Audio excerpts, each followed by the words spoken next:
आप सभी का सादर अभिवादन। मैं हूं MC हरबार और आप देख रहे हैं संविधान के स्वर यूट्यूब चैनल पर संविधान सीरीज। पिछले एपिसोड संख्या 76 में आर्टिकल 22(6) के अंतर्गत किसी भी अपराधी को हिरासत में लिया जा सकता है यदि मामला जनहित का हो तो उसे कारण बताया जाना क्या जरूरी है इत्यादि के अंतर्गत हम चर्चा कर चुके हैं। आज हम संविधान के आर्टिकल 22(7) को जानने की कोशिश करेंगे। संविधान के चर्चा करने के पूर्व प्रश्न यह है कि क्या किसी अपराधी को निवारक निरोध कानून के अंतर्गत 2 माह से अधिक समय तक हिरासत में रखा जा सकता है।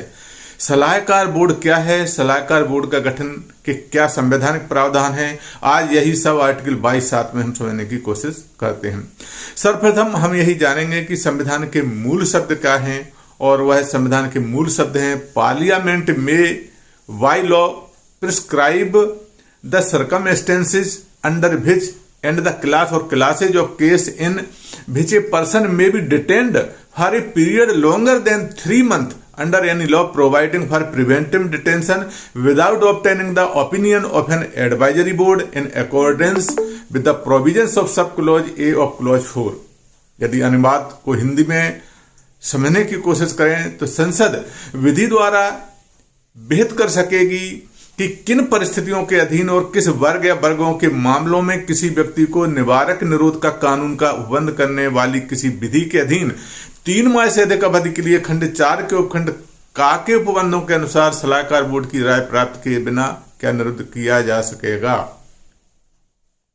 अगर हम इस बात को सरल शब्दों में समझें तो आशा यह है कि संविधान द्वारा संसद को नियम बनाने के ऐसे अधिकार दिए गए हैं कि यदि किसी व्यक्ति को 3 माह से अधिक समय तक हिरासत में लिया जाना है तो कार्यपालक अधिकारी को 3 माह की अवधि की समाप्ति के पहले सलाहकार बोर्ड के समक्ष प्रतिवेदन देना होगा कि वह अपराधी को 3 महीने से अधिक हिरासत में लेना चाहता है, तथा उसे यह बताना होगा कि अभियुक्त को हिरासत में लिए जाने के उसके बाद पर्याप्त कारण है। उसे सलाहकार बोर्ड को आवेदन देना होगा।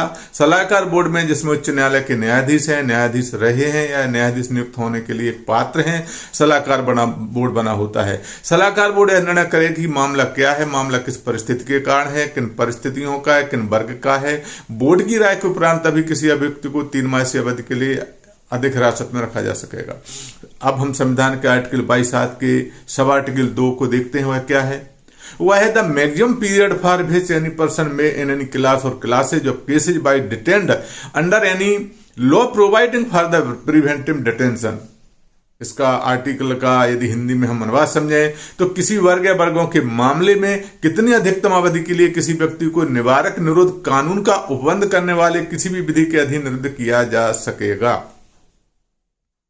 यदि हम इसको सरल शब्दों में समझें तो आशय यह है कि संसद द्वारा 44 में संविधान संशोधन किया गया। अब किसी व्यक्ति को 3 माह हिरासत में रखने की जगह अधिकतम 2 माह हिरासत में रखने के नियम लागू किए गए हैं, जो वर्तमान में भी लागू हैं।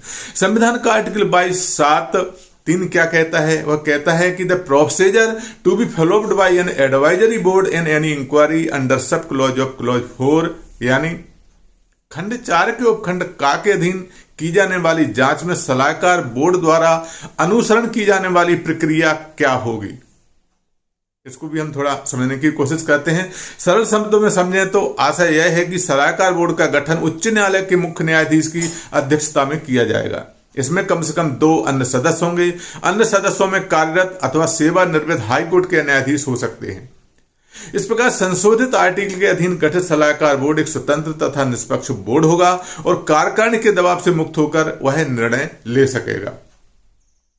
बोर्ड के समक्ष कार्यपालिका को 2 माह पूर्व में आवेदन देना होगा। यदि किसी अपराधी को 2 माह से अधिक हिरासत में रखना आवश्यक है तथा कारण भी बताना होगा, उस आधार पर सलाहकार बोर्ड उपस्थित परिस्थिति व वर्ग के कारणों को ध्यान में रखते हुए अपनी राय अथवा निर्णय व्यक्त करेगा। तब किसी अभियुक्त को 2 माह से अधिक समय तक हिरासत में लिया जा सकेगा, अन्यथा नहीं। तो साथियों, यह थी संविधान के आर्टिकल 22(7) के अंतर्गत सब आर्टिकल 1, 2, 3 की जानकारी जो आपके समक्ष रखी गई है। आशा है आपको पसंद आई होगी। यदि यह जानकारी आपको अच्छी लगी हो तो कृपया करके लाइक करें, सब्सक्राइब करें और शेयर करें तथा जनहित में दूसरों को भी जानकार बनाएं। अगले संविधान के आर्टिकल 23 में जो शोषण के विरुद्ध अधिकार है के संबंध में चर्चा हेतु हम पुनः उपस्थित होंगे। तब तक के लिए नमस्कार, धन्यवाद।